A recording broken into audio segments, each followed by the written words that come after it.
Ano pang hinihintay niyo? Umalis na kayo. Huwag kayong babalik dito hanggat hindi na nahanap ang apo ni Tandang Alicia. Ha? Hindi pa rin sila kumikilos. Baka hindi naman nila kilala kung sino yung apo ni Tandang Alicia.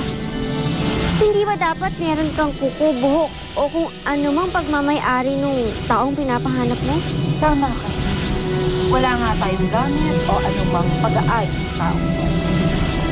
Pero paano naman tayo makakakuha nun? Hindi nga natin alam kung sino siya o kung nasan siya.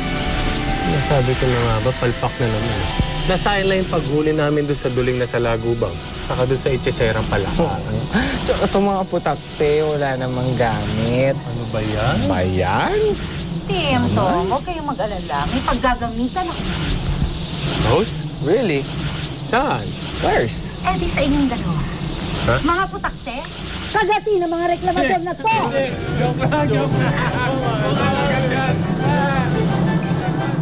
Ayoko makita yung Alice na yun. Ace, nangako ako sa kanilang pupunta ka roon ngayon. Ayaw kong isipin nila na kung may nag-away kayo ni Alice, iuurong ko na ang pagtulong ko sa kanila. Lo, si Alice ang dahilan kung bakit ako nadisgrasya. Tapos tutulungan pa ninyo sila? Kung galit ka kay Alice, bakit kailangan mong idamay ang buong ampunan? Hindi ka ba naaawa sa kanila?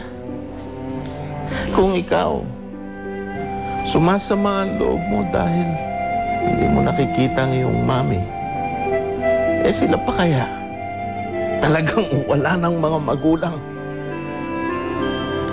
Mas maswerte ka sa kanila, Ace.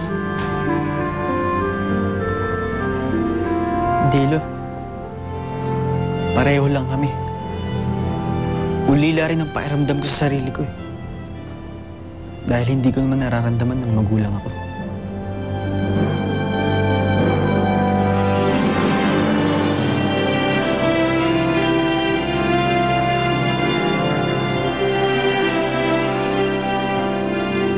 Uy! Wow! Dried mangoes! Favorite ko to ah! Oy! Hindi yan para sa'yo. Para sa kapatid mo yan, si Spade. Mama, nandito ka na! Aray! Diyos ko po! Mr. Aray! Kasi naman tanim naman pala nila Alice at Mang Ipeng yan Pues, lalo ko ipapuputol yan! Ayoko na!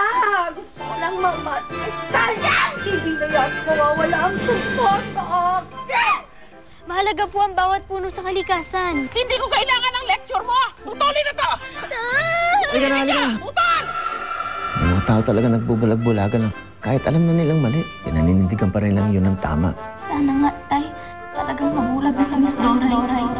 Para hindi niya na makita yung mga tama at mali.